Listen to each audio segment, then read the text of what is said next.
conversion.com, not only covering the Charlotte Hornets for the site, but also covering the NCAA tournament as well, too. So for those who've never been on Haps before, once again, welcome. For those who know all the broadcasts before, thank you for subscribing and coming on through. So for the next hour, we're going to talk at least all 68 teams in the most interesting NCAA tournament, probably in the history of the NCAA tournament. The tournament play will begin on Thursday. We'll go through everything that's going on, including protocols and what to look for as we get closer to Thursday. The only thing is that this tournament's different than any other tournament that we've ever received before. So before I get into what's going on with the NCAA tournament, also, if you're in the chat on any of the platforms that are on there, including YouTube, including Facebook, including even on the Haps TV app, as well as YouTube, Reddit, and everywhere else, please, by the way, stop in the comments, say hello, and if I don't see your name on the there, at least let me know who you are. Also, at the same time, if you have the Haps app, please subscribe, like, share, tag everything you do on the Haps app, because guess what? When you sign up for Haps, it's one of the best things you possibly can do for all journalists out there, because guess what? It gives you the ability to subscribe to not only myself and also keep up my work, but also the different media platform artists that you have out there as well, too. So like, share, tag, and if you want to drop something in the plate, please, by all means, do that.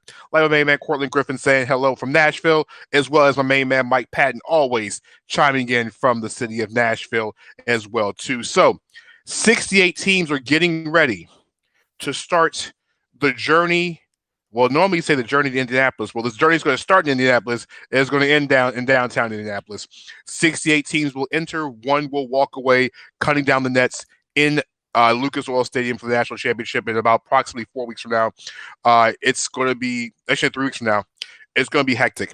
It's really going to see, it's a test, but not only of the physical will, but the mental will of not only the players, the coaches, and everybody in between. So let's get started.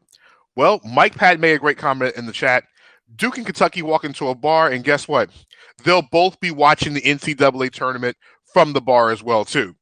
Duke and Kentucky, two of the most storied programs in college basketball, will not be a part of the NCAA tournament this year, as Kentucky finished under 500 and Duke was left behind waiting for somebody to call them. Unfortunately, the Blue Devils had to leave the ACC tournament earlier in the year only because of the fact of, well, a walk-on caught COVID, and their season ended. And Duke were not chosen as one of the first 4 teams out. And being one of the first 4 does have a significance in this. So let's start with how the tournament's going to work, and then we'll get into the teams itself. In normal NCAA tournament years, the tournament will begin on Tuesday and Wednesday with the first 4 games in Dayton, Ohio. Well, due to COVID protocols, the entire tournament has now moved to Indianapolis and is playing at multiple sites. Now, how this has affected playing games is now the playing games will now be moved to Thursday. So all 4 playing games will begin on Thursday. All right. What time? Nobody knows a time or a location for any of this yet. The NCAA hasn't told anybody anything. All right. Well, the first 4 games will begin on Thursday, with the actual tournament beginning on Friday. The winners of the first 4 games will be slotted into those games on Saturday against their opponents. Teams have now started flying as early as yesterday to Indianapolis to start the quarantine process.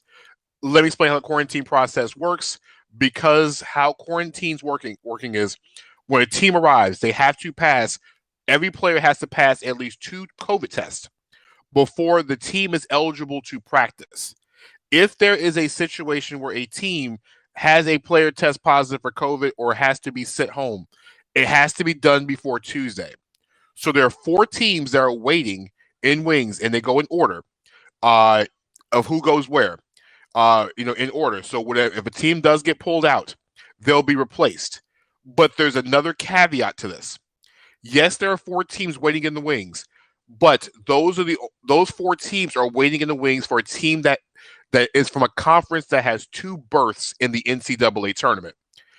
Let me explain this again. If a team from a 1-bid league, so a conference that has 1 bid, loses that team, it will be replaced by another team from that conference. So Louisville, being the top team in the top 4, only gets in the tournament if one of the at-large teams does not have the ability to play in the tournament. So if, let's just say, UC Santa Barbara gets hit with COVID and they cannot play in the tournament, Louisville does not replace them.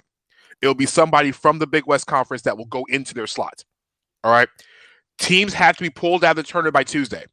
That way, everybody can be in protocol, ready to go by Thursday. So that's how the tournament works. Okay. The first four start Thursday, and then the protocol works in there. And speaking of Josh Pastner a few minutes ago, Georgia Tech head coach, who was a ninth seed in the NCAA tournament, taking on Loyola Chicago, which I'll get to in a minute, he kind of went into a kind of a extensive breakdown how it is, because the coaches, for the most part, have been policing these players from day one. Okay, now the NCAA tournament has it all. They're taking care of all what the coaches need to do. Each player and each team will have each player and each coach will have their own room on their own floor during quarantine. What that means is players who are now arriving in Indianapolis cannot leave their room for 2 full days. They cannot go into the hallway. They can't even get on the elevator. There is security sitting at every single elevator. If a player breaks any type of protocol, the team gets sent home. It's pretty simple. Players are stuck in their room for 2 days. They have to pass 2 COVID tests, and then practice schedules will be made available then. The tournament locations and tournament sites are all spread out throughout Indianapolis and the surrounding areas, with Lucas Oil Stadium having 2 spots, 2 different courts that will not be playing at the same time. I think there is fans available, because I did see fans inside of Indianapolis today for the Big Ten championship game, but the sites extend out to the field house where the Indiana Pacers play, as well as Butler's home court on campus, in IUPU's conference, which is Indiana Purdue, even out to Purdue, and even the University of Indiana will all host NCAA tournament games, as well as other sites throughout the city of Indianapolis. All right, so that's how this thing is breaking down. As I said, as of right now, 8:08 p.m. Eastern time, no one knows anything about what's going on. The tournament will still stay the way it is. Okay. The good news is there's no travel, and nobody leaves the bubble until basically they start home. It's pretty self-explanatory and pretty simple. Cortland Griffin in the chat saying this is going to be a quick NCAA tournament. It's not. It's not going to be a quick NCAA tournament. It's going to take the same time. The only difference is that the second round games that normally happen on Sunday have been moved to Monday. So how the tournament breaks down is, if you play on Friday, you play on Sunday. If you open up on Saturday, your second round game will be on Monday, and then we go forward. Because of the protocol testing, they have to get this done a certain way with practice times and schedules. This is going to be completely wild. And most folks don't know how this is going to work. Well, because the media folks don't know how it's going to work. What we do know is going to work is the number 1 overall seed in this tournament, and they still have the same 4 brackets, which is East, West, South, and the Midwest regions. Those regions all stay the same, even though there's really technically no home court advantage. The only one that has home court advantage is Purdue, because guess what? They're in the NCAA tournament, so they'll be playing somewhere close to home in all this. Gonzaga is the top overall seed in this tournament. They're undefeated. They won their conference handily, beat BYU in the conference championship game after being down 14. They're undefeated. They have been one of the best teams in college basketball, if not the best team in college basketball all year. Mark Few has 3 guys that are literally going to be Wooden Award candidates. Jalen Suggs, who's potentially the number 1 pick in the NBA draft, depending on who you ask. Corey Kesper, Drew Tims. This team is completely loaded everywhere. And listen, they were dominating teams all year long as well, too. So they have the top overall seed in the entire tournament. The other 4 number 1 seeds in order, based upon, like I said, the rankings wise, Baylor, even though they didn't win the Big 12 championship game, the tournament, they were the best team they were one of the better teams the entire season. One of the best 3-point shooting teams in the league. You have Jared Butler and Davion Mitchell, a dynamic duo who are probably who have first round potential on the Baylor squad. And listen, don't let that loss to Oklahoma State fool you in the tournament, the Big 12 semifinals. This team knows how to defend, and Oklahoma State's a really good team, by the way. Illinois, the Big Ten Conference tournament champions, Ayu Dosunmu and the entire team. Listen, Dosunmu might be the player of the year in college basketball. Almost 21 points, 6 rebounds, 5 assists a game, 40% from the 3-point line, and he wears the Batman Bane mask as well too. They won the Big Ten tournament over Ohio State. They earned their number 1 seed, and you have guys like Kofi Cockburn running the interior. Illinois is a hard team to beat in this type of tournament. And the other number one seed will be the Michigan Wolverines. Juwan Howard's team was phenomenal the entire season. This team is extremely special. Hunter Dickinson, freshman, comes in and he's changed everything around, hitting from behind the arc, holding the paint down. And listen, Michigan opponents shoot 39% from the floor when Dickinson's on the floor. The real problem for Michigan is Isaiah Livers is out with a foot injury, and if he does not return, Michigan does not have a chance to make, I think, a deep run in the NCAA tournament. All right, so those are the top four number one seeds in the tournament. Those are the number one bullseyes. Just knowing the history of the NCAA tournament, if you are trying to pick a winner, it's only happened one time where all four number one seeds have made the Final Four. So don't choose all number ones because it rarely, never happens in the brackets. All right, questions in the chat. Rodney Richardson says, what seed is Duke in the NIT? Had to come from a Clemson fan. Duke, I don't think there is a postseason NIT. I think for COVID reasons, I don't think there is one. Yeah, Mike also in the chat said, yeah, Juwan Howard yesterday was ejected on Saturday for basically trying to fight Mark Turgeon in was it Maryland on screen is hilarious. Also, big shout out to my main man Deshaun Tate, who stopped by later to give you some guys that you also want to watch out for in each of the regions as well too. And that'll be on in a few minutes. Cade Cunningham, yes, we'll get to how special Cade Cunningham is, Cortland. And for those who've never seen Cade Cunningham, you're in for a treat. This guy is definitely ready, not only for the NCAA tournament, but for the actual NBA draft. Because when I talked about Jalen Suggs being the number one overall pick, and maybe even Jalen Green, and that's playing in the G League, Cunningham might be the quintessential top overall pick in the draft. All right, so let's talk about the actual bracket itself. Let's break down the brackets really quickly. We're going to start in the West region. That's the region where, like I said, once again, the Gonzaga Bulldogs, who were the number one team in the entire season, that's where the number one bracket starts out for. And we'll start in the quote-unquote West region with Gonzaga being the number one overall seed. With Gonzaga being the number one overall seed, they will take on the winner of the play-in game.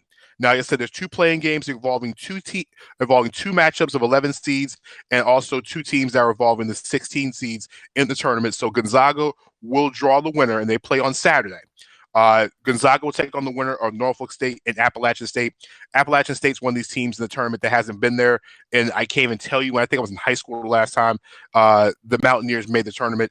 And they're a talented team. I think they're 17-11 this year. They won their conference tournament. Didn't win in impressive fashion, but hey, listen, they got there, and they're going to be fighting in the tournament. Norfolk State, they won the MEAC. They won the MEAC as well, too. First time since 2012.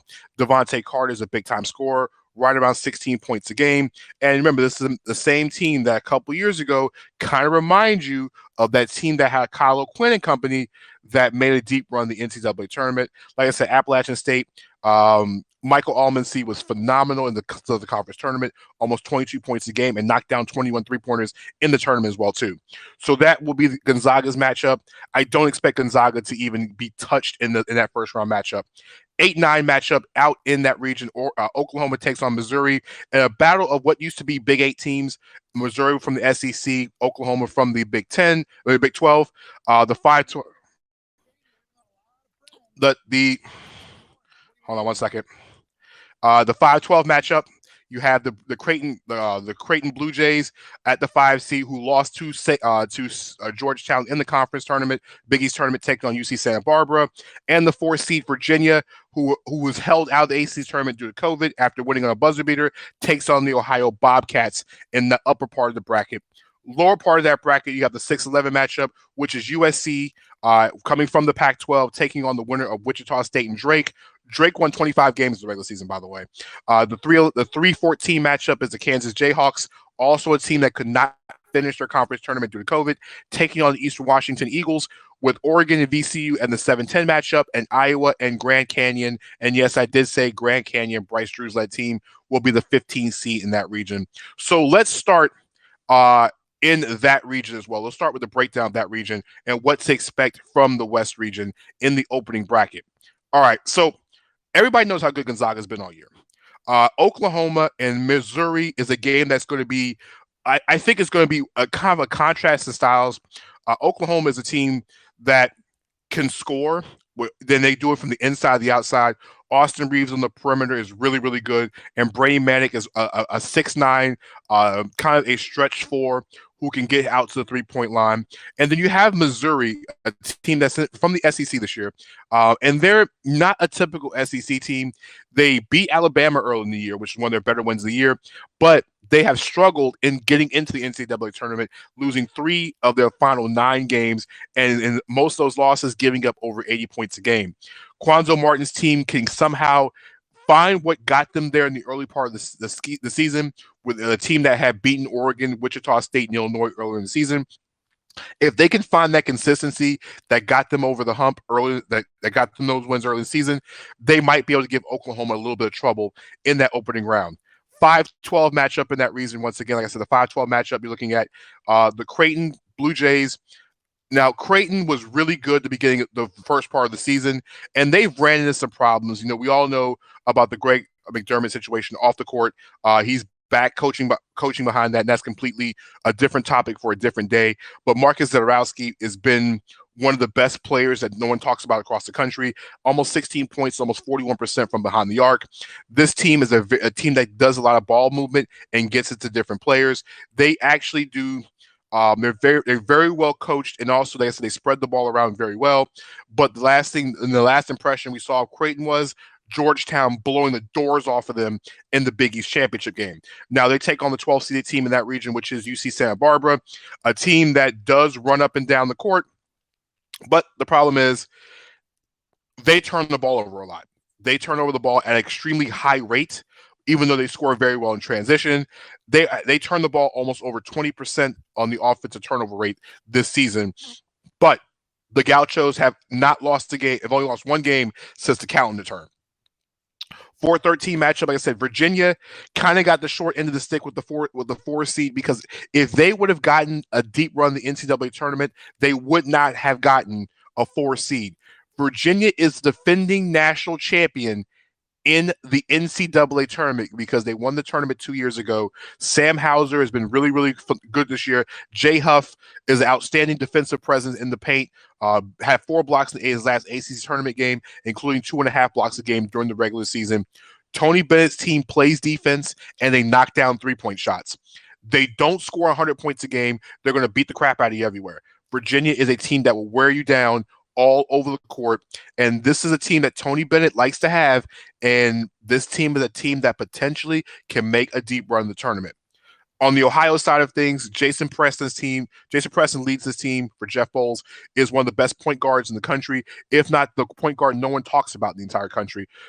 Preston at 16.7 rebounds, 7 assists a game, is one of the best all-around point guards in the league, and a potential triple-double threat. The problem is, for as many points as they score, they also can give up points as well too. One of the things about Ohio was they did lose to Illinois early in the season, but like I said, can they score? Yes. They even score over 100 points a game this season, and when Preston's on the court, the team hits 58% of his shots on the court when he's on there as well too. All right, that's top part of the bracket. Let's start in the 6-11 side of that bracket with USC. Listen, USC is led by another guy that's a top 5 pick of the NBA draft, potentially, Evan Mobley. The Pac-12 Player of the Year, was phenomenal as the Player of the Year in the conference. Him and his brother, who's also 6'10", basically make sure teams do not score in the paint. Evan, 16 points, almost 9 rebounds, blocks almost 3 blocks a game, does a bit of everything. He is a force on the glass. He's a force defensively.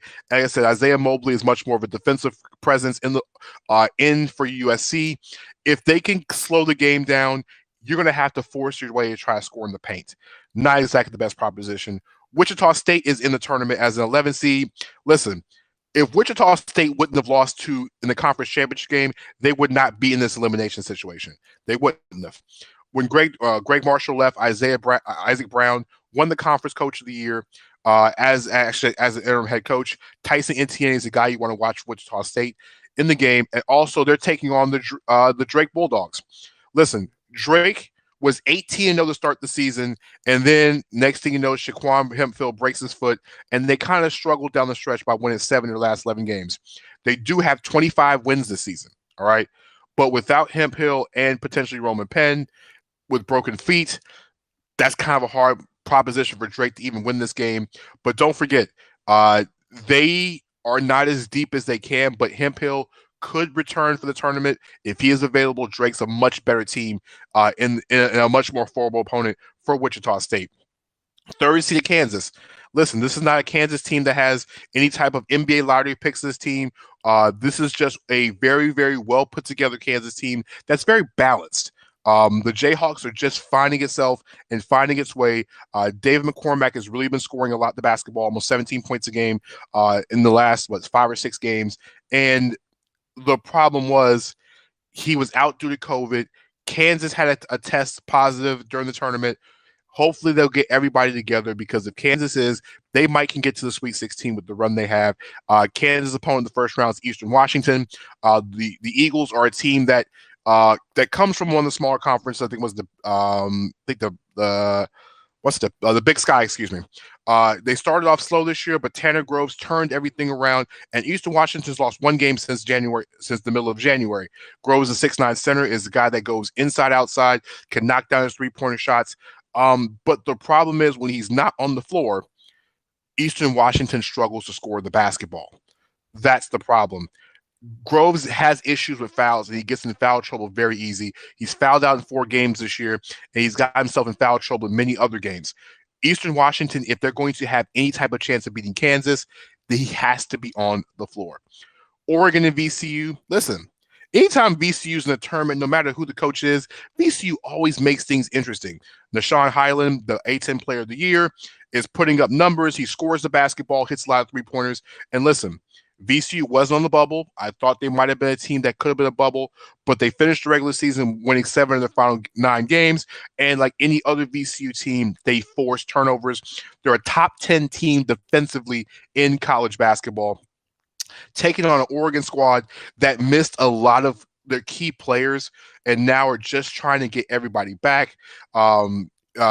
Chris Duarte leads a team that has got 4 guys in double figures, and each of those guys that in double figures hit over 30%, 35% from behind the three-point line. Expect the Ducks to be quacking and running up and down the court.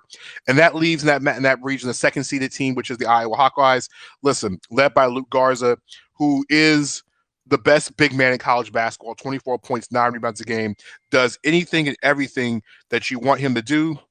And he is a guy that to most people, he might not be a top 10 pick in the NBA draft, but Luke Garza does do more than any other player for his team. He might be the most valuable player in college basketball. The problem is, like a lot of teams in the Big Ten, we'll talk about Michigan in a little bit, they have guys who are hurt. Jack Nunge is a guy who's a huge part of their rotation, is out for the rest of the season. So it didn't allow Iowa to make a deep run in the NCAA tournament, and Iowa's first-round opponent, once again, will be Grand Canyon. Bryce Drew's team is in the NCAA tournament, and they should be pretty much a first-round snack for Iowa because I think Garza's going to have a huge game inside the post. Back inside of the chat, Charles Petrie's in the back asking the question about, do I take Gonzaga or do I take the entire field? And that's a very good question, because Gonzaga has been so dominant this year with, I think, over 14 wins over in double digits this year. Gonzaga has beaten everybody, and they've beaten up everybody. At this point, I don't know if I want to. I think Gonzaga has the ability to take the entire field, but there's a couple of sleeper teams I really, really like. I think I'm going to go into in just a minute. Eduardo Sosa about Utah State. Question about Utah State. Well, what do I think about Utah State? Utah State, we'll get to their bracket in just a minute. Utah State is over in the South region. They take on Texas Tech. Utah State has a really, really good chance of being a 6-11 winner. Like there's always at least 1 or 2 games at 6-11 that can go either way. I think Utah State has that ability to push Texas Tech, even though Texas Tech is battle tested. Utah State might be able to have a really, really good chance, not only just to win that first round, but to even potentially get to a Sweet 16 if the chips play out right. Because I'm not big on Arkansas making a deep run and maybe getting out of that first round, getting out of the first weekend as well. back to the second part of the tournament. I'm not going to choose a winner of the bracket because we don't know what the bracket looks like. But if I had to choose the favorite in this bracket, of course, Gonzaga is the favorite in the West region. Another team I do like in this region, like I said, I mentioned Iowa, but the team that I think can make the most noise is the team that is the defending champions. Not because they're an ACC country, is because they're battle tested. And Tony Bennett's team didn't get a chance to even win the ACC tournament. I think they could have beat Georgia Tech in that round and would have beaten Florida State to get to the NCAA tournament. Virginia, as long as they're able to go and have everybody healthy, I think they can give Gonzaga. I think they're the only team in this region that can give Gonzaga fits because Virginia plays very, very good team defense. And I think they have enough players inside the post with Hauser and Huff to really bang with Gonzaga, who really haven't dealt with that type of physicality all season long. That's my bracket. And like I said, if I had to choose one right now, I choose Gonzaga to win the region, but we'll get back to me on Wednesday when everybody is cleared to go. Let's go in the East region right now with the top overall team in that region being the Michigan Wolverines. And the Wolverines have been, I am not big on Michigan. Um, I'm not big on Michigan making a deep run, but Michigan's been good this year. Like I said, Charles Point, I'm not going to take Gonzaga. I'll take the field as of right now. I'll take because somehow I think I said Virginia is going to cause and potentially cause a lot of problems. I think as long as they get out of their first two games, Virginia causes a lot of problems for Gonzaga because I think the physicality of Virginia might be a little bit too much for Gonzaga, but Gonzaga is extremely talented. But back to Michigan, we mentioned earlier, Michigan was phenomenal all year behind Juwan Howard and his team. The one thing about Michigan, even with Hunter Dickerson, is that if Isaiah Livers is not able to to be able to play in the tournament, I don't know if Michigan can get a deep turn run because they're going to need Livers' three-point shooting and the fact that he allows Hunter Dickinson not to have all the pressure on offense. Michigan's extremely efficient, especially when Dickinson's on the floor. I don't expect any issues between them and that winner of the Mount St. Mary's and Texas Southern game. I don't expect any problems in Michigan in that first round. Most number one seeds, with the exception of UVA playing arguably the worst first round game in the history of the tournament. Most times that never happens. But if you look at their potential opponents in the first round, Texas Southern, a team that has Michael Weathers, a guy that played all around this year, about 16 points, 5 rebounds, about 4 assists a game. Texas Southern's a good team. And Johnny Jones has had a second chance to relive his career after having the situation at LSU and not winning with Ben Simmons. Texas Southern's first round opponent will be Mount St. Mary's. Listen, Mount St. Mary's is always Mount St. Mary's. They have a really, really good team, and they also protect the rim and to protect the paint very well. One of the better defensive teams in college basketball when it comes to the paint. So they can give Hunter Dickinson a little bit of problems, but I won't expect them to put up too much of a fight against Michigan. 8-9 matchup, which would be a kind of interesting thing if Texas Southern can get past LSU and St. Bonaventure. LSU actually had a really, really good SEC tournament. They made a very, very strong run of the tournament, and they really surprised me in a lot of ways. They have some really good scores with Cam Thomas, and their defense got a lot better. They fell short against Alabama in the championship game, but just remember they fought back and beat Arkansas on Saturday, and they're one of the more efficient teams in the SEC, including the country, including offensive efficiency. So LSU, they're an interesting matchup. St. Bonaventure was a team this year that won the A-10 regular season, also one of the best defensive teams in the entire A-10. They have one of the best duos in the country with Kyle Lofton and Oshun Osiane. Two of the bigger, they're a great front court duo, and the thing is, when they're on the court, they hit 40% of the three-pointers when they're on the court. Loft is one of the best, one of the best pick-and-roll point guards in the country, and Osone, on to mention, is a double-double threat, averaging just around a double-double throughout the entire season.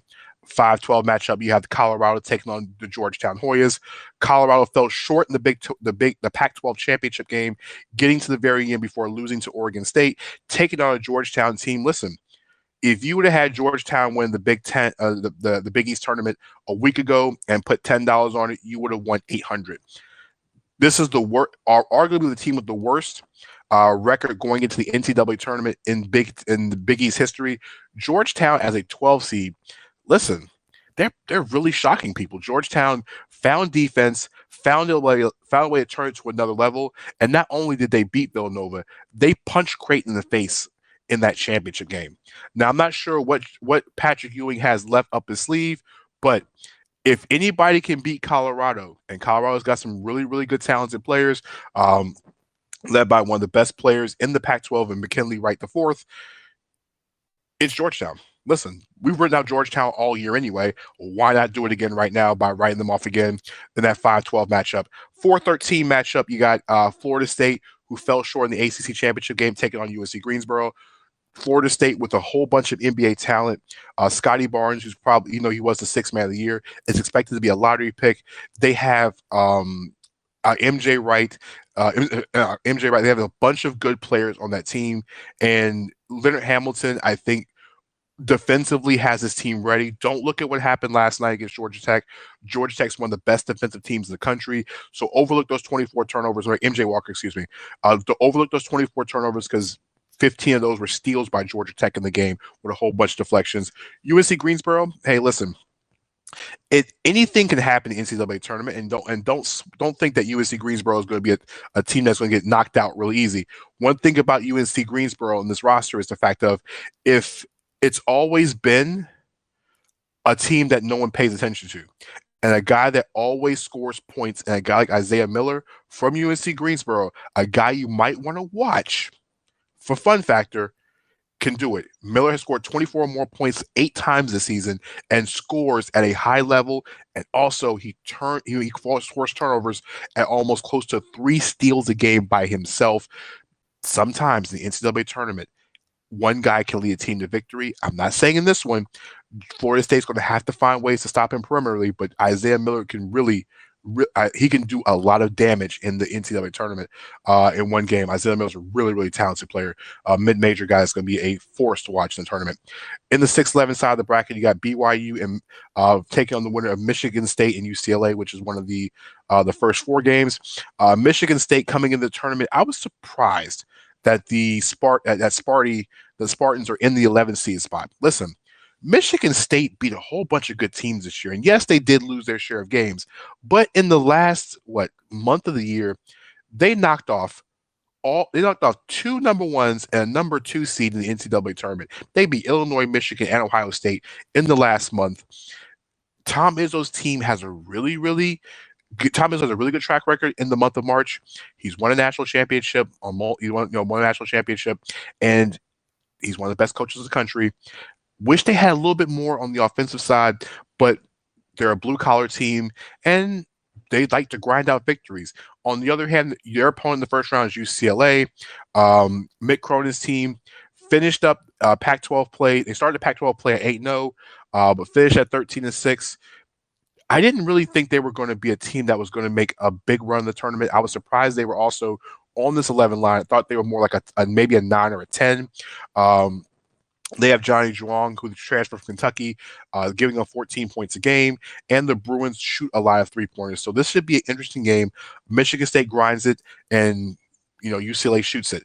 BYU waiting for them in the first round with their game on Saturday. Listen, if you want to know how good BYU is, BYU had Gonzaga up by double digits at halftime, and that was Gonzaga's worst halftime deficit of the season. Gonzaga really had to dig deep before getting blown out in the second half. BYU scores a lot of points. They can be very competitive. They're one of those 6 seeds that if you have to look at a sleeper to get into the Sweet 16, BYU can do it. If you watch anything, watch that first half.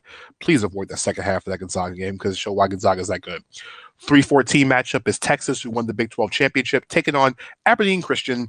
And really, Aberdeen Christian is glad to be in the tournament because they'll be making their exit very quickly. Aberdeen Christian is a team this year that finished up their record, and they won. They won their conference tournament by 30 some odd points in the conference championship game. The Wildcats, they dominated, and they are a team that does hit a lot of shots, and they've played some tournament teams tight.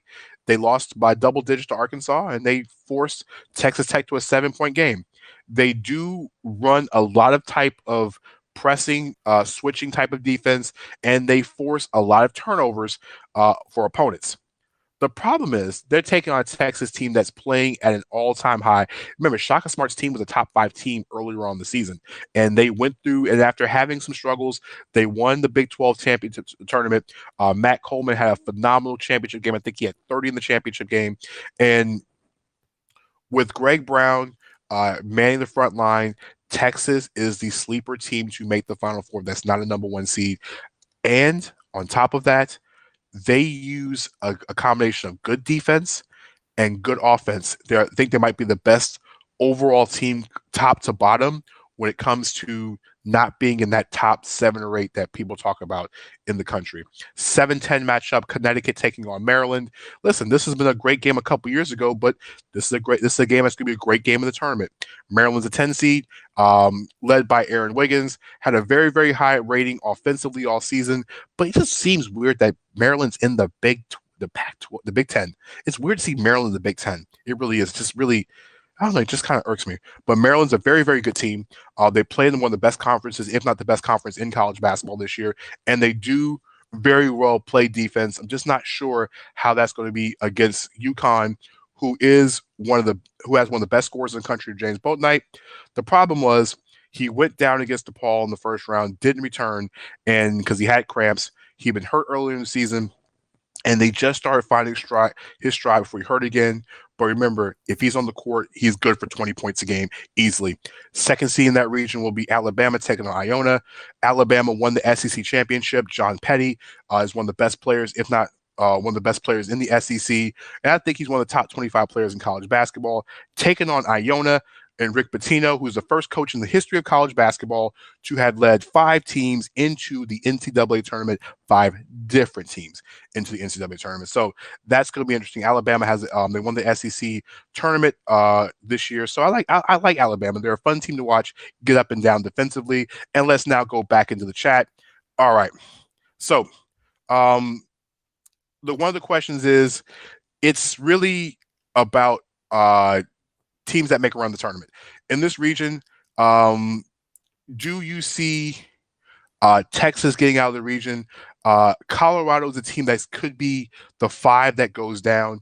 It's normally a 5 or a 4 that go down in the tournament. I think it's happened. I think a 12 has taken down a 5. I think 7 of the last 10 years in the tournament, I want to say it is. So you have a lot of different variables in this region. But what I will say is this. Michigan needs to have Isaiah Livers back. If he's not back, I cannot see them getting to the Final Four. LSU is going to be a different matchup, but I think Florida State will be even more of a difficult matchup for Michigan if Livers is not available for the Sweet 16. I told you, the bottom half of that bracket, I love Texas. Alabama got a terrible draw in the bracket. BYU can give Texas a lot of fits, but Texas has so many different players, so many guys in that rotation. They can make a deep run in this tournament.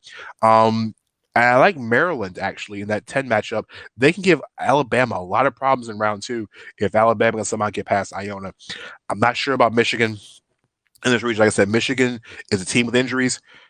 If injuries happen to key players, you want to make sure they're healthy. If Livers is back for the Sweet 16 and he can practice well, as long as they can avoid Florida State, I think Michigan could go in the bracket. But I think this will be the region that I think a number 1 does go down before the Elite 8.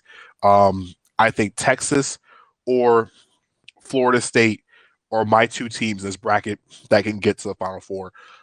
Florida State is extremely talented, and they've been a team that's been close a lot of times, and Laird Hamilton hasn't had that breakthrough. I think this might be his year for a breakthrough. In Texas, listen, when you're a top 5 team early in the season, go through bad stretches, but then you do what you did in the Big 12 tournament when you beat some really, really good teams and you beat Cade Cunningham and company to get to the NCAA tournament to win the conference. Texas is extremely dangerous. 34 teams down, 34 more teams to go. Let's talk about the other parts of the tournament as well. Let's get to the second half of the bracket, and we'll start with the Baylor Bears, who do own the top overall seed in this tournament. And Charles Petrie says for fun, he's willing to take Gonzaga against the field. Listen, before I get into that Baylor first round matchup against Hartford, listen, Charles, you're not wrong for taking Gonzaga to go against the entire field. You're not wrong for that. You're never wrong to go against Gonzaga because Gonzaga has been dominant all year. They've been a dominant team all year, and they've been one of the most dominant regular season teams we have seen in college basketball. Man, it's been about maybe the last time I see a team this dominant in the regular season. Man, I can't even tell you when. It's been about at least 10 to 15 years I've seen a team this good with this much talent. And you have three guys on that roster who could be stars on any other team and be National Player of the Year candidates. And their numbers are held back because the other two play on the team together. Jalen Suggs has changed this program around in 1 year, and Mark Few might have this bet. This might be the most that might be the best Gonzaga team that he has ever had in all the years of Gonzaga. He's had some really, really good ones. And Suggs might be the best player he has had or coached in his time. And he's had some good ones as well too over Gonzaga. But yeah, to your point, taking Gonzaga against the field, you're not wrong for that one. You're never wrong for saying Gonzaga against the entire field because this Gonzaga team is extremely talented. They have it at every position. You have guys who can score in the paint. You have Suggs who controls the offense, and you have guys who can score from the perimeter. So you're not wrong for that. And I think Gonzaga has a very, very good bracket outside of Virginia to go to the Final Four in. All right, let's start with the other 34 teams inside the bracket. Let's start with the top overall seed in the South region, and that is the Baylor Bears. Baylor, who I thought was going to win the Big 12 championship, the Big 12 tournament, fell short in the tournament. And listen, the reason why they lost in the tournament is because of the fact that they ran into a guy named Cade Cunningham. They didn't. They turned the ball over a lot in that game, and Cade Cunningham just basically made him pay for it in that semifinal game. But what you will not say about Baylor is that this team is really, really good. Jared Butler, Davion Mitchell are a dynamic duo. Both guys expected to be drafted in the NBA draft. They're they're the best 3-point shooting team in the league, and they force a turnover every 5 possessions. They are complete of a team, and probably one of the teams that could give Gonzaga a bit of a run in a one-game situation. But what we saw with Baylor is that if they get in situations where the shot's not falling and they run into a guy with a hot hand, can Scott Drew's team, not his coaching ability, can his team make the right adjustments to be able to stop a guy that can score a ton of points at one point in time? Well, the good news is their first round opponent, Hartford, doesn't have any of those guys, and Cade Cunningham is not transferring to be eligible to play for Hartford in this game. I'm glad. Well, Hartford is one of those teams that's glad to be here. Love Hartford being there. And listen, they're physical and they force a lot of turnovers, but there's no way they're going to beat Baylor in round one. Not even close. All right, 8-9 matchup, and Cortland Griffin in the chat was asking about this one. North Carolina taking on Wisconsin. If North Carolina couldn't have drawn a worse first round opponent, the North Carolina Tar Heels, one of the best offensive rebounding teams, if not the best in college basketball, struggles with scoring from the perimeter. They really don't have too much scoring. Going against a Wisconsin team that's nasty, physical, and is battle tested. In a year where you don't really have that many teams playing a tough non-conference schedule, Wisconsin has played one of the toughest schedules in the country. Don't look at Wisconsin's last 8 games because really it wasn't pretty. They finished 2-6 in their final 8 games, but mind you, those losses came against tournament teams. They lost 3 times to Iowa. They lost to Illinois. They lost to Michigan and Purdue, who were all in the tournament. All right. Now, mind you, Wisconsin has beaten tournament teams and teams outside the bubble earlier in the season, but Wisconsin plays a style of defense that makes teams miserable. All right. The good news is if Carolina can get up and down the floor in this game, and they can press if they can press the tempo against Wisconsin, Wisconsin struggles to shoot from the 3-point line. They hit 33% in threes in conference play. Carolina, like I said, they have a front line that is deep, talented, and full of NBA draft picks. Garrison Brooks, one of the best players in ACC, will not be the first guy taken in the draft because Day'Ron Sharpe, a guy that grabs every single offensive rebound, Armando Bacot, who is the best offensive rebound in the ACC, will grab every other rebound. The problem is Carolina has to be able to hit from behind the arc because they shoot from 31% from behind deep, and that's what got them eliminated in the ACC tournament because they can't hit shots down the stretch and don't have a guy that can take the game over. 5-12 matchup in that region. Villanova is the 5 seed, and Villanova should have been better, but the problem is when Colin Gillespie got hurt, that might have ended their chance to win a national championship. Had a season-ending knee injury, and basically it changed everything from Gonzaga, for Villanova going forward. Jeremiah Robinson Earl is one of the co-players of the year in the conference, the Big East, and is one of and potentially a mid to late first round draft pick in the NBA draft. But when you don't have your leader in Gillespie on the floor, I'm not sure if Villanova can make a deep run this tournament. And they take on Villanova's first round matchup will be the Winthrop Golden Eagles from the good state of South Carolina. Hey, look, Winthrop is good. Winthrop is a 12 seed. Don't sleep on Winthrop. Yes, they're the Eagles. Yes, they did not have the perfect end of the season, but they haven't lost since January 29th, and they run up and down the courts. They play at a fast pace. They're the most efficient offense in the Big South Conference, and they have guys who can score. And Chandler Valdroon does a bit of everything: 12 points, almost 7 rebounds, almost 7 assists a game. He is a potential triple double threat waiting to happen. And listen, they have a guy named Adonis Arms. Come on, you gotta love them with the Eagles in this game. I'm not saying to win, but you gotta love them because they got some great names on their team. Purdue takes on North Texas. Purdue is technically the home team in this tournament. Purdue is a 4 seed. We don't know where they're playing, but it'll be someplace close to home. I don't think they'll play in their home gym, even though their gym is available for the NCAA tournament. I don't think they'll be playing in it. But Matt Painter's squad can do one thing and do one thing well. They are outstanding and efficient on defense. They will beat you up and down the court. They got a guy at 7'4" in Zach Ely and a guy at 6'10" Travion Williams that will control the paint. Purdue finished the regular season ahead of Ohio State, Wisconsin, who Ohio State's a 2 seed in the NCAA tournament. Wisconsin's a 9 in this bracket. They're really, really big, and they've proven they can play well. And they finished the season 6-1, and their last loss was in the Big Ten tournament. I like Purdue. They're a team that bangs. They're a team that's physical, and in March, being physical is what works. Their first round opponent will be North Texas. The Mean Green will enter the tournament as a 13 seed. And listen, with North Texas, the Mean Green they played well in Conference USA. They hit a lot of threes. They're very good defensively, but it is North Texas, and they do have to be able to hit shots. When you have a team that's very good defensively, like what you're dealing with in the first round opponent for North Texas, which is Purdue, you got to be able to hit your shots. Good thing for North Texas is that they hit a whole bunch of their shots from inside the perimeter. They led Conference USA with a field goal percentage inside of the 3-point line. They also hit almost 38% from behind the arc behind the team. And we talk about the physicality of the interior. Listen, North Texas earlier this season played Charles Bassey. For those who don't know who Charles Bassey is, played at Western Kentucky, who is a NBA first round potential pick in the first round. They held him at 3 for 12 in the tournament. So North Texas can get down and they can get mean, but I don't know if they're gonna be green enough this tournament. We talked earlier about Texas Tech and Utah State. Listen, for those who've never watched Utah State, they're very, very fun and very, very interesting to watch. They are arguably they're the best team in the Mountain West when it comes to defense. And yes, they lost to San Diego State in the tournament, but this team is extremely, extremely good on defense. Teams shoot under 43% from the floor, and they have talent everywhere. They have a double-double guy and Nehemiah Quinta who can do different things.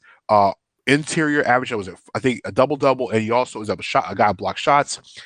Best part about it is when he's on the floor, he makes so much of the impact defensively. He might be a guy that can change the game defensively in the tournament. The good thing for Utah State is Utah State's first round opponent is a team that likes to bang with them as well too. Texas Tech is a team that has a lot of upside with Mac McClung, transfer from Georgetown, scoring and leading the team almost 16 a game. But they seem to not find ways to win when it counts. They have lost so many games in the season where they've lost by under 5 points this year. I think it's about 4 or 5 losses they've had where they have lost by a point or two. If you win half those games, you're not sitting at a 6th slot in the tournament because those losses, West Virginia, Kansas, and Oklahoma State are some of those losses inside of less than 2 points, less than 3 points. You win those games, this team is not a 6. Utah State is dangerous.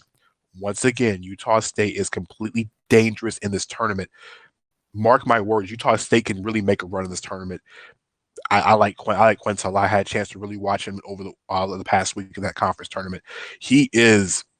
Listen, I'm not saying he's a first round pick in the lottery, the NBA draft, but this kid can play college basketball. Arkansas is a 3 seed in this region, and after getting beat up by Alabama earlier on in the season, Arkansas turned it on. Moses Moody has big playability, is also a big time scorer. Reminds me a lot of how of a scorer Malik Monk was at Kentucky, that same type of scorer. And I mean, almost a 40% 3-point shooter, almost 18 points a game. He can do it. And he also can give the ball up as well, too. He's one of the better passers, underrated for his passing ability, but he can score a lot of points. But one thing about Arkansas is that they got close to winning the SEC, and they have to find more than Moody on the floor scoring, even though they have three other guys that average in double figures. Somebody's going to have to help Moody put up points, but Moody's another one of those guys that can really turn it up when you ask him to at any point in time in this tournament. Their first round opponent will be Colgate. I don't mean the toothpaste. Colgate comes to the tournament this year. They're excited to be there. And listen, Colgate is more than just a toothpaste. Colgate can play some basketball. First tournament appearance is 1996. And listen, they are a team that has a whole bunch of guys who can shoot the basketball. 4 guys shoot over 35% from the floor. They're really, really good offensively, and they make a lot of threes. Listen, the tournament that when I say in this tournament that's going to be the most entertaining game in this first round, Colgate and Arkansas will be entertaining. This is a game where you don't want to get up off the floor, off the couch, whatever channel it's on, whether it be True TV, TBS, any of the Court TV, wherever channel this game is on. This will be the game, I will tell you right now, will be the most entertaining game in the first round. Both teams will launch points everywhere. If you're playing in Vegas, I think one of the guys earlier in Vegas said when it came to odds, if you're asking for a game that's going to be the over, this is the game that's going to be the over in the tournament. This is the game that's going to be over. Whatever that point total is, Arkansas and Colgate, take the over. That's all I'm going to tell you. There's going to be points scored in the galore in that series. Brad from Indianapolis, how you doing, Brad? You're in the place where it's all taking place. You're in Indianapolis where everything is taking place. Hello and welcome into the show for the first time. And yes, Charles, they are more than toothpaste. They are more than toothpaste. Colgate can really, really play. They can shoot a lot. And I'm telling you, that Arkansas game is going to be a track meet. Florida as a 7 taking on Virginia Tech, who's a 10. Listen, Virginia Tech, I think the ACC got done dirty with a lot of these. They got done wrong with a lot of these seeds in the tournament. Mike Young's team is really, really good. They struggled with injuries, and what hurt Virginia Tech was, like I think it was Louisville. They got hurt because they had a 3-week COVID situation earlier in the season, lost a lot of guys. But listen, Virginia Tech this year 9-4 in the ACC. Keve Aluma is a very, very good guy inside the paint, and Virginia Tech could shoot the ball very well, but I think they got played by the NCAA because of games they played and missing time. I think they lost a couple of key games due to not having COVID scheduling. Taking on the Florida Gators, listen, the Gators have been through a lot this year. It's already going through a lot with COVID. You know, there's so many different things with sports in general, but Florida also had to endure a thing that you thought would never happen when Keontae Johnson collapsed against Florida State in December. And when that happened, it just seemed like, the whole college basketball world was wanting the Gators to succeed. And guess what? It's happened since then. Trey Mann has been around the floor all year, 40% behind the arc, and this team scores a lot. They score a lot. They score behind the arc. He's the leader of it, over 40% behind the 3-point line. The problem with the Gators is that they struggle going into the tournament, but before the tournament, this team has beaten West Virginia, they beat Tennessee, and they beat LSU earlier in the season. So the Gators have a lot of potential, and there could be the feel-good story. Johnson is back on the sideline. I think he's coaching with the Gators right now. So, the Gators are the feel-good story. To see Keontae back on the sidelines is a great thing. And, it's a testament to just believing in things and going from there. So it was great seeing him back on the floor, and they said they back with the team. And Virginia Tech is a very, very underrated team. 2-15 matchup. You have Ohio State take on Oral Roberts. All right, well, let's break this game down in a nutshell. Ohio State was literally seconds away and a few bad mistakes away from being a number 1 seed in the tournament. Ohio State, they beat some really good teams this year. Illinois, they beat Wisconsin, they beat Maryland, they beat Iowa. All teams that are highly ranked in that powerful Big Ten before you got to the tournament, and they took Illinois to everywhere in this place in the tournament bracket before we got there. The problem was a couple turnovers down the stretch, it didn't work against Ohio State. Well, they have an extremely talented team.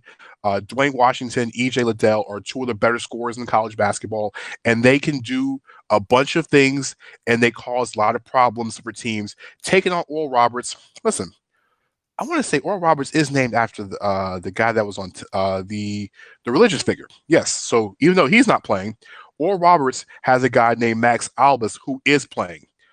One thing about Max Albus is he's the country's leading score. He leads the country in scoring. Very simple. He leads the college basketball scoring up 24 points a game, and he is the guy that you have to stop. All right. Has he? Who has he done it against? Listen, against three teams that are basically in the tournament this year. He dropped 33 against Oklahoma State. He dropped 28 against Wichita State, and even put up 18 against Missouri. This guy will score.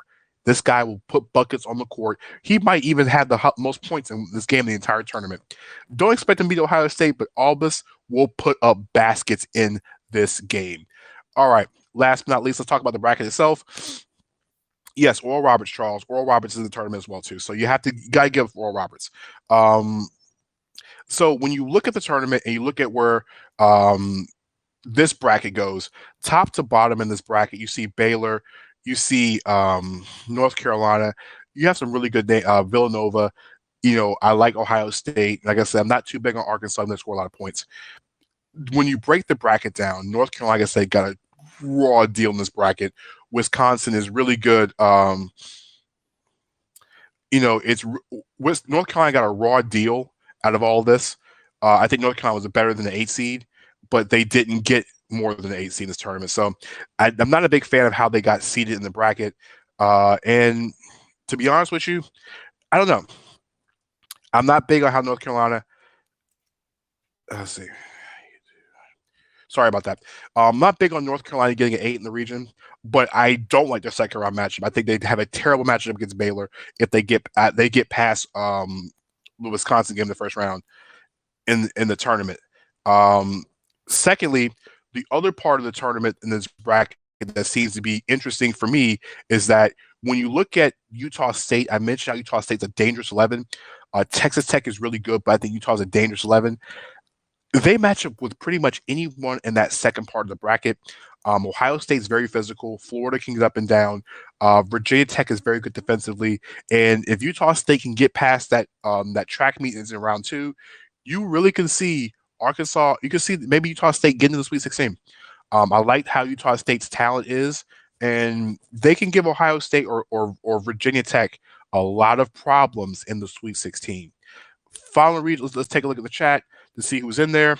You have yes, Oral Roberts. Yeah, it's a religious-based school, but listen, they have hoops. Max Albus, like I said, is a guy that can score from all places of the court, and I like his game. I really do like his game as well too. All right, final region of the tournament bracket. As we get closer to my breakdown of the final my choice of Final Four and everything else is the Midwest region. Top seeds Illinois won the Big 12, won the Big 10 tournament, taking on Drexel, the Dragons. Listen, we've talked about how good all year. People talk about how good Illinois is. Ayo Dosunmu, one of the best players in college basketball, if not the player of the year in the country. They have a bunch of talent everywhere. Kofi Cockburn, I mentioned Andre Carlarbo, who was scoring a lot of points, especially the last few games. Illinois wants to win their first national championship.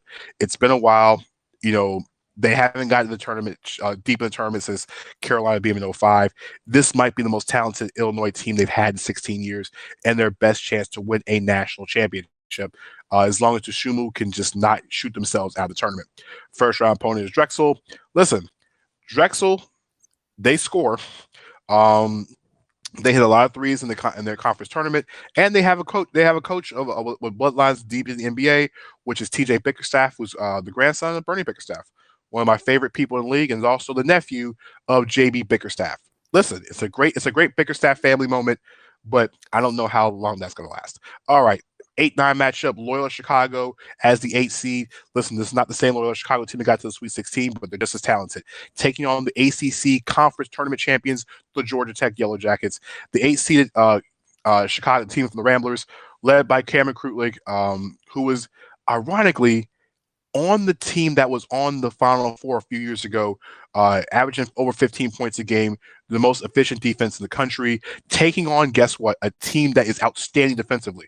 Georgia Tech was phenomenal all year long, and they had the ACC offensive and Moses Wright and defensive player of the year in Jose Alvarado on the same squad. Only thing about Georgia Tech that is scary is the fact they're not very deep. Michael DeVoe won ACC tournament player, most valuable player of the tournament. Georgia Tech has a lot of talent, but remember, there's two sides of Georgia Tech. There was a team that beat Florida State and won the ACC tournament, and there was also a Georgia Tech team that looked very terrible to start the season as well. 5-12 matchup in that region. You have Tennessee taking on Oregon State. Oregon State won the Pac-12 tournament somehow. I don't know how they did it, but Bill Walton said they deserve to be there. So guess what? They deserve to be there. I'm not sure how they did it, but they deserve to be there. Let's see. And on the other side, you have Tennessee. Out of the SEC, Tennessee had a good season this year. As the 5 seed in this region, Tennessee was really talented. They have a very, very good team. And on top of what Tennessee does best, John Fulkerson leads this team. Even though he did get injured, Keon Johnson's a very, very fun guy to watch. And Rick Barnes' team has been really good down the stretch. Very good to start the season, and was kind of up and down the stretch to finish the season. Tennessee did start the year 10-1 as well, too. Oklahoma State and Liberty is a 4-13 matchup. If one guy or if you're watching one player is going to be ready for the NBA right now and can really start and play minutes right now, is Oklahoma's Cade Cunningham, a guy that does everything. I don't need to go into in depth at how good Cade Cunningham is. Just know this: Cade Cunningham is the projected #1 overall pick. His game, if you've never watched him play, reminds me a lot of Grant Hill in college. I thought he was going to be a little different player in college than he was in high school, but he scores, he rebounds, he can get the ball, and he knocks down threes. He's a sub 40% 3-point shooter, right around 42% from the 3-point line. And if you watch what he did in the tournament, listen, in the Big 12 tournament, he carried them over Baylor and had really almost brought them back against Texas. We had 25 in the second half.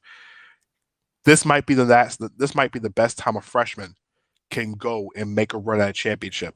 The last time we saw a freshman pull something like this in March was Carmelo Anthony with Syracuse back in 2003. And listen, this guy could potentially be the one guy that could run away with this whole tournament, doing it on his own end. All right, second half of the bracket, San Diego State and Syracuse, as well as the 6-11 matchup. And then you have West Virginia, Morehead State. Let's start with San Diego State and Syracuse. Listen, San Diego State, they're a 6. Extremely talented, good team. They're very, very they have a 14-game winning streak going in the tournament, and they score a lot of points. They put up over 75 points in a lot of those wins. They hit 40% of their threes behind in league play, and they have a very, very good balance. The 11th seed in that region is the Syracuse Orangemen, led by Buddy Boeheim. Listen, just because he's Jim Boeheim's son doesn't mean that he can't play. He is a big-time shooter and a big-time scorer. And when he does that, when he scores, Syracuse wins. Just know that if he gets you 24, 25 points, Syracuse gets out of the first round. 3-14 matchup, which is West Virginia, led by, of course, one of the all-time greatest coaches in college basketball, in Bob Huggins. Listen, this team is not as what he has had in the past, but what this team does do is they get to the free throw line, and they're very efficient offensively. 1 second. And they have a very, very good team led by Derek Culver, one of the most efficient teams in college basketball. And their matchup in the 14 seed will be good old Morehead State. They got to the conference tournament championship. They won the Ohio Valley tournament championship. Coach Preston Sterling's team is really good. They somehow got it together. Johanny Broom had a huge game in the tournament championship game, 27 points and 12 rebounds. And like a lot of teams, they haven't lost very much. They haven't lost in the calendar year of 2021. Their last loss was December 21st. The rest of the bracket will start with the 7-10 matchup. Clemson taking on Rutgers, the Clemson Tigers, a team that was at one point was one of the best teams in the ACC, kind of faltered down the stretch, fell apart a little bit, and they had a solid non-conference schedule. They beat Purdue, they beat Maryland, they beat Alabama, and listen, Amar Sims is one of the best all-around players in the ACC, 13 points a game, and is a pick-and-roll monster. 7-10 matchup, 7-10 matchups are hard to choose or even hard to break down, hard to like pick one or the other because the teams, a lot of times the 10 is really good. And this Rutgers team is a 10 that can actually win. They're an up and down team, but what happens is this team started 7-1 this year and then they fell. What happens when you fall? You get right back up. They got to the tournament, but Ron Harper Jr., yes, the son of Ron Harper, will get buckets. Ron Harper is a guy that can get a lot of buckets everywhere, anywhere, and done. I think he could be a potential first-round pick in the NBA draft if he decides to leave as well. 2-15 matchup will be Houston taking on Cleveland State. Houston finally won their conference tournament after trying again. Houston might have their best team in over 30 years. They have so much talent, and Kelvin Sampson's team has won their share of games. They don't win pretty. They beat you up. Okay. Quentin Grimes, former Kansas player, is leading this roster, and they beat you up as well. They've had their share of guys go out in injuries, but they were a team that just wins games, lost 3 games all season, and their first round opponent will be Cleveland State. Well, the Vikings welcome to the tournament. Cleveland State, we're glad to have you here. Cleveland State won their conference tournament, and as a 15 seed, one thing about Cleveland State they do is they will hold you defensively. This will be an ugly game to watch. Cleveland State only allows 30% to teams shooting from the 3-point line, and they have some really good defenders. Trey Gramillion is their conference player of the year on the defensive side of the ball, and they force turnovers right around once every 5 trips down the floor. Houston is a team in a game. This is going to be I would say, a knockdown, drag-out game in this tournament. I think the team that will survive will be the one that survives at the very end. All right, last breakdown of this region. I'll talk about some things you got to watch. All right, Illinois is the top team in this bracket, but their second-round matchup, depending on who it is, Loyola Chicago and Georgia Tech could cause a lot of problems with Illinois. Georgia Tech has like I said, one of the best. I think it's the first time in the tournament I can remember that a team that won the ACC tournament is slotted this low. And they also have the conference player of the year and defensive player of the year at the same time. Josh Pastner's team is peaking at the right time, and they will cause problems everywhere. Illinois, Deshumu is probably, like I said, between him and Garza are probably the player of the year candidates, or maybe even Jalen Suggs of Gonzaga. Those are probably your top 3 player of the year candidates, and Deshumu will get buckets. He does it offensively. He is the catalyst. He's the best player. And arguably, like I said, outside of Garza, might be the most valuable player to his team in college basketball. Oklahoma State, like I said, is a one-man wrecking crew, and that one man is the potential number 1 overall pick in this draft. Oklahoma State can make a deep run in this tournament if Cade Cunningham continues to play like he does. The only issue I have with Cunningham is he just seems to turn it on at certain times of the game. It's just frustrating to watch at times, but he's so good when his game is engaged. I like Rutgers in the second part of that bracket against Clemson, and they have enough firepower to maybe even beat Houston if Houston doesn't beat them up in round 2. West Virginia is a team that's very efficient, and efficiency wins the tournament. If Syracuse can get past San Diego, I would love to see how Coach Huggins and company could stop Buddy Boeheim, who could score the basketball. Otherwise, West Virginia and San Diego State is a game that's going to be a game of which team makes the mistake first, because who makes the biggest mistake in the game will be the one that gets eliminated. All right. So Charles had asked a question earlier in the chat about which team is going to win the national. Is it Gonzaga or the entire field? As you look at all 68 teams and how this bracket is broken down, Gonzaga has the best chance of winning the national championship. They have it. They have a chance to win everything you're asking for. Let's see. They have a chance to win all the things that you want them to. They have. How can I put this? They have a team that can win the entire tournament. And let's see. Let me see if Deshaun's available. We can get him to come on the show real quick.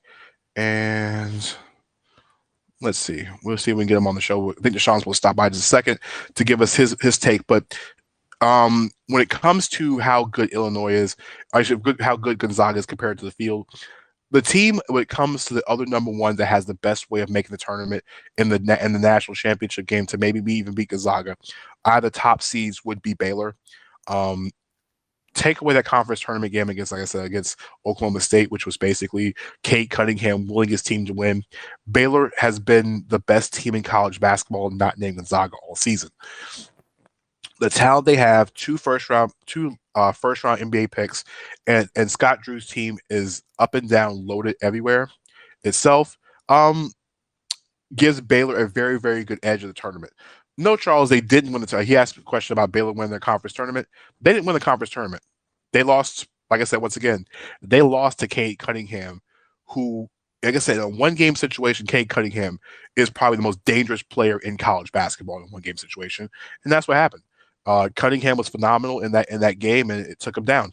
Um, Also, outside of those four teams, so I think there are three teams this tournament that can do and cause a lot of problems for brackets or for potential teams in the Final Four. It's Texas that is a three in the East region. They won that conference tournament. They beat Oklahoma State. They would have had to play Kansas, I think it was, in the tournament before Kansas to bow out. Texas was a team that is offensively and defensively efficient. Shaka Smart's teams do well in the tournament, and I like that Texas has multiple scorers and multiple areas of the court. They defend and they score very well. And the bracket they have, if they can get past BYU or even Michigan State in round two, I think they can beat Alabama because I think they can out physical Alabama. And then really that top half of that East bracket, I don't trust. I don't trust at all. I don't trust Michigan unless Livers can somehow get cleared to play. Florida State can make a deep run. Colorado might be the weakest of the five seeds in the tournament between them and Creighton. They have a terrible matchup against Georgetown, who's peaking at the right time. And I don't trust Michigan to get deep in the tournament, like I said, because there's so many questions. Texas has a very good chance to get to the Final Four out of the East region. The second team I think that could cause a lot of noise in the NCAA tournament. I mentioned Utah State earlier, and I'm sticking with Utah State. Utah State has a very, very good draw to get to the Sweet 16. Texas Tech in round one, and then Arkansas and Colgate in round two. Utah State can get to the Sweet 16 easy. If Ohio State is not looming for Utah State, and let's just say it's Florida, Virginia Tech, Utah State could get to the Elite Eight. It just depends on how they get out of round one. If they don't overthink themselves and just play a defensive game from top to bottom, they could do it. Answer your question, Gonzaga did win the conference tournament. They haven't lost. They haven't lost, I think, since 2019, I want to say this. Heavenly Dew, hey, welcome to the house. Appreciate it. Stop on through. I appreciate the love. Stopping on through tonight. All right. I mentioned Utah State. I mentioned Texas. The third team I think that can cause a lot of problems in this bracket is Oklahoma State. When you have Oklahoma State in the tournament and you have a guy that can single-handedly win games like Cade Cunningham, and he doesn't do it just scoring the basketball. He does it with rebounding. He does it with assists. He does it with three-point shooting. He can dominate a game by himself. We watched it in the Big 12 tournament. He can win a game by himself. And if anybody and that Sweet 16 matchup with Illinois, Oklahoma State could be something epic. I'm talking about a game that might be a game of the year candidate, a game of the tournament candidate. We have Deshumu and you have Cade Cunningham, two guys who are up for the Wooden Award, which is National Player of the Year in the Sweet 16.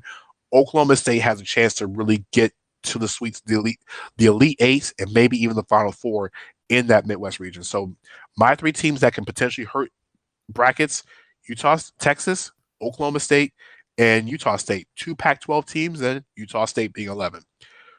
The matchup that has the biggest chance to be an upset in round one. So upsets to me, I don't consider 6-11 games or 7-10 or 8-9 games upsets. I think anything above between a 5 going up is considered an upset. 3 games and 3 teams that you need to be on upset alert for. All right. Georgetown over Colorado is an upset alert. Georgetown's either going to beat you or they're going to get beat badly. Georgetown went through the conference tournament, beat Villanova, who was number 1 overall seed in the tournament, and they beat the second seed team in that bracket, which is Creighton as well, too, and beat them convincingly. Patrick Ewing has his team playing at a phenomenal rate, a phenomenal level defensively. Colorado struggled to find ways to beat Oregon State in the Pac-12 championship game. And even though McKinley Wright's one of the best scorers in conference tournament history, in the conference's history, they seem not to get the ability to um, win when it counts. I'm not sure how Colorado is going to do in that game, but I like Georgetown as a 5-12 upset. Other matchups that could be potential upsets. Listen, Creighton is viable for a first round loss.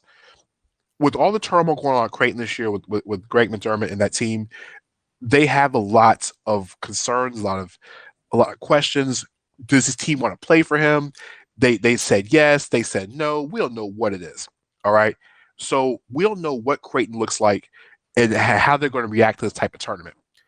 UC Santa Barbara is primed for upset. Creighton did not look his best going into the tournament in the Big East tournament. They weren't even super impressive in the wins they had before they got blown out by Georgetown. UC Santa Barbara is a team, like I said, as a 12 that can cause a lot of problems for Creighton in the first round. The other matchup I see could be a dangerous first round matchup, and I've said it again, it's going to be Colgate. Yes, the toothpaste itself against Arkansas. I don't like Arkansas as a 3. I didn't think they were a 3 anyway. Colgate has a really, really good chance because they shoot three-point ball very well to be an Arkansas team, even though they have multiple guys in double figures, that I'm just not confident in. The committee had Arkansas as I think the 9th overall team in the tournament. I didn't have Arkansas that high. I don't think they were that high at all. I think they're a vulnerable 3 because they're playing a team that plays just like them. And when you have games like that, whoever shoots the best wins. Now, style does do contrast like North Carolina, Wisconsin, but I kind of like Colgate as a dangerous 14. I think they're the only 14 that has a chance to win in the first round. As far as the 50, I don't see any of the 15s winning in the first round. I think Villanova can get past Winthrop. I don't like Creighton as a 12. I don't like Colorado as a 5. And I'm not sure what Oregon State is, but I'm sure Rick Barnes' 5 at Tennessee will have something to do different other than that. So 68 teams down, and now it's time for March. Get ready for Thursday. Thursday is going to be extremely fun all the way around. Like I said, we have the playing games. Unfortunately, as of now, we don't have times for any of the games of the tournament. We don't even have locations. So I'll probably maybe jump on and do a HAPS on Wednesday once the official bracket's locked in, maybe a quick 30-minute show to go over my choices for the Final Four, because I'm not picking a national champion on the show tonight, only because of the fact that we don't know who's in, we don't know who's out. All we know we know who's in as of right now. We don't know if a team's going to pull out due to COVID. So that's why I didn't pick a national champion tonight. I will pick one on Wednesday once the brackets are completely locked and everybody's locked in with Thursday on their minds. So I appreciate everybody in the chat stopping through tonight, everybody who stopped, like, shared, donated, as well as said hello in the chat. I appreciate Charles for coming through and spreading love. To all the people that stopped through, Cortland, Mike, Precious, thank you for your donations to the show tonight. Like I said, I appreciate everybody stopping through. It is 9:20. Like I said, we'll catch you on Wednesday night for my official picks to win, and I will actually pick all 68 games in the tournament. I'll pick every matchup. And yes, Charles, you picked it for me. Baylor losing will be upset, so I'm thinking you're going to choose Baylor to win because Gonzaga hasn't lost a game all year. And I think the last time a team hasn't been undefeated, I want to say since Indiana won a national championship being undefeated. So I get your point. So Wednesday, I'll pick the entire tournament from start to finish. Every single game, including the 4 playing games, I'll choose all winners once the brackets are completely locked in Tuesday night. So I'll do it Wednesday on the show. So thank you for everybody stopping through. Like, share, also comment, as well as follow me so you know when I go live. I don't know what time I'm going live on Wednesday because I have to check to see what the Hornets are doing on Wednesday. But we'll be back here Wednesday for the Locked In Bracket Show and my picks. I appreciate everybody stopping through. Have a great Sunday, and please stay safe out there. Have a great night.